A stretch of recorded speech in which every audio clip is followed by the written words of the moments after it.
mandona ko sa radyo ko. Hindi zo ko eh. Pumuntahan sa'yo. Kung magtula at sis varavara. Nako eh, Justin. Ini ko naman kumanotan tiyo. Kasama ka ng dundo. Sis pamuha. Abong. Yusan ko rasta mbasa. Ay maganda dunanak. Tansin na jamala no ti. So di hanan sa kwenta no tichir man.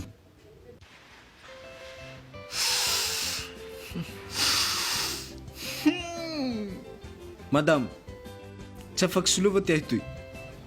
Kamufula ko. Puso ko ay tinambang pa yung jala ba mong galito tihan ito. Katumaan ko ay famanarak si katsyavi at sasi. Di tapak ko mesto eh.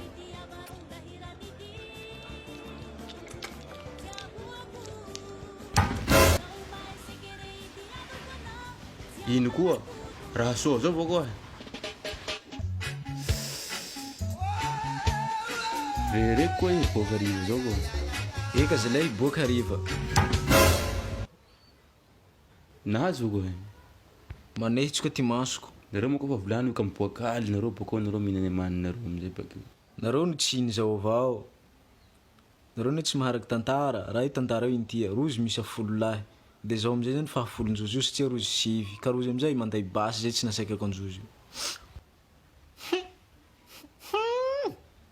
Ak!